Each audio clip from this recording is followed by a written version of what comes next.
Bienvenue dans cette nouvelle édition du QG News. Au sommaire, après sa condamnation par contumace par la justice de son pays, la Côte d'Ivoire, Charles Blé Goudet annonce qu'il intentera plusieurs recours, notamment auprès de la Cour pénale internationale. Le Fonds monétaire international contre un nouvel accord de financement entre la BEAC et la BDEAC. Le FMI estime qu'il n'appartient pas à une banque centrale de financer une banque de développement. Pour quelles raisons? Élément de réponse dans la suite de ce journal. Et puis le Zimbabwe face à l'insécurité alimentaire. La situation s'envenime de jour en jour. Plus de 8 millions de personnes sont touchées par la crise alimentaire dans le pays. Mais tout d'abord au Togo, le CAR, le comité d'action pour le renouveau, a annoncé le 4 janvier à l'issue de son conseil national le retrait de ses membres de la commission électorale nationale indépendante et de tous ses démembrements. Le parti d'opposition a également annoncé son intention de ne pas prendre part à la présidentielle du 22 février 2020.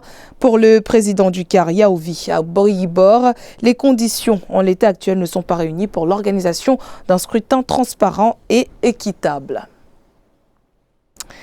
Condamné à 20 ans de prison par la justice ivoirienne, Charles Blé Goudet réagit en décidant de saisir d'autres juridictions. L'ex-chef des jeunes patriotes de Côte d'Ivoire envisage donc de recourir à la Cour pénale internationale, la Cour africaine et la Cour européenne pour se faire entendre. La justice ivoirienne lui reproche des faits qui remontent à la crise post-électorale de 2010 à 2011. Il est condamné pour torture, homicide volontaire et viol par cette même juridiction. Les précisions d'Angelo Megno.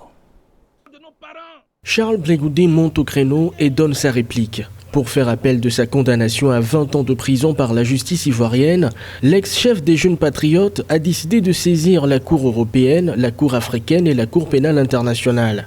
C'est dans une vidéo diffusée sur Internet qu'il a fait passer son message. Après concertation avec mes avocats, j'ai décidé de saisir les institutions suivantes. La Cour africaine des droits de l'homme, la Cour européenne des droits de l'homme et la Cour pénale internationale afin que force revienne au droit. Dans son message à la nation, Charles Blé Goudet a également lancé un appel aux chefs religieux et coutumiers pour résoudre la crise qui le lie au pouvoir. Il a de nouveau demandé une rencontre avec le président ivoirien Alassane Ouattara. Je tends toujours la main au président Alassane Ouattara. Cette requête que je formule et à laquelle je tiens sera actée par un courrier officiel que la direction de mon parti, le COJEP, portera aux autorités de mon pays dans les jours à venir. Charles Blé Goudet a été condamné par la justice ivoirienne pour torture, homicide volontaire et viol. Les faits qui lui sont reprochés remontent à la crise post-électorale ivoirienne de 2010 et 2011. Il écope également d'un mandat d'arrêt et 10 ans de privation de ses droits civiques. La Côte d'Ivoire qui a perdu l'ancien commandant de la garde républicaine ivoirienne Isiaka Ouattara, décédé de suite de maladie ce dimanche 5 janvier à New York. Il avait été évacué aux États-Unis le 13 décembre 2019. Il souffrait d'un diabète avancé, détecté très tardivement et était soigné dans un établissement spécialisé. Isiaka Ouattara, alias Ouattao, était le plus célèbre des anciens commandants de zone, les principaux chefs de la rébellion des Forces Nouvelles. Malgré sa maladie, il avait été promu colonel-major le 18 décembre 2019. En mars 2019, il avait quitté son poste à la garde républicaine pour le commandement des unités rattachées à l'état-major général des armées. Le Fonds monétaire international conseille à la BEAC, la Banque centrale commune aux pays membres de la CEMAC, d'éviter de s'engager dans tout nouvel accord de financement avec la Banque de développement des États d'Afrique centrale. Cette position du FMI n'est pas nouvelle. L'institution de Bretton Woods estime que le rôle d'une banque centrale n'est pas de financer une banque de développement. Les explications d'Amen Edji.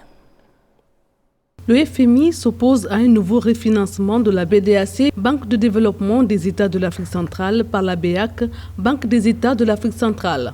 Dans son dernier rapport, l'institution de Bretton Woods appelle la BEAC à éviter tout nouvel accord de financement avec la BDAC. Les raisons de cet appel n'ont pas été évoquées. Toutefois, la dette de la BDAC vis-à-vis de la Banque centrale est estimée à plus de 220 milliards de francs CFA. Le FMI n'interdit pas à la BEAC de ne plus financer la BDAC, mais elle soulève simplement que certains États ont profité de la possibilité qu'offrait la BDAC pour continuer de mobiliser des ressources directes de la Banque centrale. Or, la BEAC est dans une logique où elle ne finance plus directement les États. La BEAC est le premier actionnaire de la BDAC avec une participation effective de 33,4% dans son capital social. Dans le cadre des accords de financement signés entre les deux institutions, la BDAC devrait bénéficier d'une ligne de refinancement de 150 milliards de francs CFA auprès de la BEAC. Et je pense pour ma part que la BDAC a pris conscience de ces difficultés. Elle a diversifié ses actionnaires, mais aussi elle s'apprête à faire une évaluation de son profil émetteur par les agences de notation. Et de ce point de vue, elle pourrait lever des financements sur des marchés internationaux. Selon la Banque centrale, le conseil d'administration évaluera la mise en œuvre effective des réformes de la gouvernance de l'institution avant d'autoriser tout nouveau financement à la BDAC, qui a d'ailleurs mis en place des réformes pour améliorer sa gouvernance. Dans l'actualité également, opération anticorruption au Gabon. Samedi 4 janvier, le procureur de la République, André Patrick Ropona, a annoncé que son pays avait émis 2 mandats d'arrêt internationaux visant Raphaël Nzeminko et Gervais Martial Koulayo Ulpaï. Les 2 personnes recherchées sont des proches de Brice Lacruche Ali Anga, ancien directeur de cabinet du président Ali Bongo, interpellé en décembre 2019 et placé sous mandat de dépôt. Ils sont poursuivis dans le cadre de l'opération Scorpion qui a pour but d'assainir les finances publiques. Selon le procureur de la République, 2 mois après son déclenchement, l'opération Scorpion a permis d'interpeller 30 personnes. 6 ont été mises hors de cause, 4 laissées en liberté provisoire et 20 autres inculpés et jetés en prison. L'insécurité alimentaire continue de grandir au Zimbabwe. Cette fois-ci, ce sont plus de 8 millions de personnes qui sont touchées par la crise alimentaire dans le pays. Une situation alarmante qui pousse le programme alimentaire mondial à réclamer la somme de 200 millions de dollars en vue d'une sortie de crise. Ange Nomenio. Les signaux sont au rouge au Zimbabwe. Plus de 800 millions de personnes souffrent d'insécurité alimentaire dans le pays. La sécheresse est à son paroxysme et la famine guette les greniers. Pour faire face à cette crise humanitaire, le programme alimentaire mondial réclame la somme de 200 millions de dollars. L'agriculture zimbabwéenne était une agriculture moderne avec des investisseurs privés qui avaient investi leurs fonds. Avec la réforme agricole, les choses ont basculé du mauvais côté. Pour l'instant, l'État essaye de reprendre, de subsidier, mais c'est pas vraiment le modèle qui méritait. Parce que le modèle qui méritait, vu l'histoire du pays, vu la sensibilité politique, c'était plutôt le secteur privé qui devrait prendre le devant pour investir dans l'agriculture. Parce que l'agriculture zimbabwéenne a toujours témoigné son efficacité en termes de production agricole, en termes d'export. Les causes de cette crise alimentaire sont nombreuses et se situent à 2 axes. Une crise économique majeure et les chocs climatiques. Tous les pays de l'Afrique australe ont un problème sérieux de sécheresse. Plus particulièrement le Zimbabwe qui vient d'une crise politico-économique où la production alimentaire a baissé depuis une dizaine d'années. Autrefois considéré comme le grenier à céréales de l'Afrique australe, le Zimbabwe est aujourd'hui dans une situation d'urgence alimentaire absolue. Les autorités du pays ont promis d'injecter 133 millions de dollars pour subventionner la culture du maïs. Recul des investissements directs étrangers au Maroc. Ce flux s'est chiffré à 1,6 milliard d'euros fin novembre 2019, ce qui représente une baisse de 46,1% par rapport à la même période en 2018. Ange Nomenio nous explique pourquoi. Les investissements directs étrangers ont connu une baisse de 46,1% au Maroc. Fin novembre 2019, le pays a totalisé près d'1,65 milliard d'euros d'IDE contre 3 milliards d'euros au cours de l'année 2018. Ce résultat s'explique notamment par une baisse des recettes des IDE de 30,9% et une hausse des dépenses de 12,9%. La baisse des investissements au Maroc est liée à un tassement, disons, de la demande intérieure marocaine et plus généralement d'un climat d'incertitude au niveau mondial qui impacte négativement les investissements étrangers dans le monde. Et ça ne concerne pas le Maroc seulement, mais ça concerne tous les pays émergents, on va dire. Les investissements directs marocains à l'étranger ont par contre augmenté de 186 millions d'euros à 746 millions d'euros. Ils ont atteint 932 millions d'euros à fin novembre 2019, tandis que leurs cessions ont baissé de 15,5%. Il y a une dynamique d'investissement à l'étranger des entreprises marocaines, notamment en Afrique de l'Ouest, qui se poursuit et qui se renforce au cours des dernières années. Et donc, je pense qu'on assiste à la continuation de cette dynamique, d'autant que les perspectives de croissance dans les pays de l'UEMOA, notamment, restent bonnes. Selon des études, l'Afrique est devenue la première destination des investissements marocains à l'étranger, favorisée par une diplomatie valorisante. Les envois de fonds effectués par les Marocains résidant à l'étranger se sont stabilisés à fin novembre 2019 pour atteindre 5,57 milliards d'euros contre 5,59 milliards d'euros.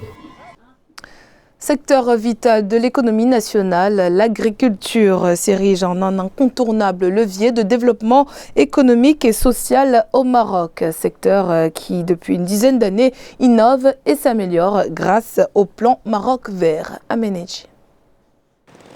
Dans l'objectif d'accroître les capacités en matière de revenus agricoles tout en augmentant le produit intérieur brut national, le plan Maroc vert a été instauré en 2008. S'appuyant sur les investissements et l'accélération de la production d'une diversité de filières, il a porté ses fruits au regard de la hausse de la valeur des exportations du secteur agricole, chiffrée à 3% à fin mars 2018, équivalent à une valeur de 17,5 milliards de dirhams. Le secteur agricole a un grand poids, surtout le développement du secteur agricole rural, le développement du secteur agricole via les PME rurales et la lutte contre la désertification. Aussi, le Maroc doit regarder l'aspect d'intégration du Maroc au restant du continent africain dans le contexte actuel de la facilitation des échanges et de la zone de libre-échange continentale. L'agriculture étant l'un des moteurs de croissance de l'économie marocaine, le plan Maroc vert a considérablement augmenté les investissements publics alloués au secteur, ce qui a notamment eu pour résultat une hausse des surfaces cultivées, suscitant l'intérêt de nombreux acteurs du développement agricole ouest-africain.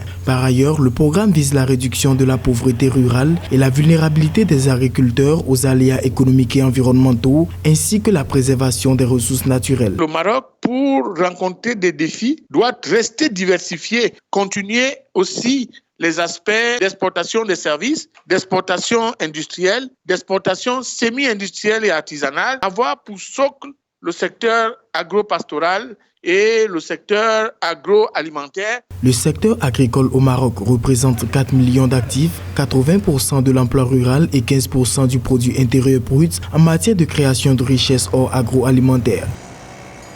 C'était le journal de la rédaction. Merci de votre fidélité. Dans un instant, une nouvelle édition de l'actualité sur Africa 24.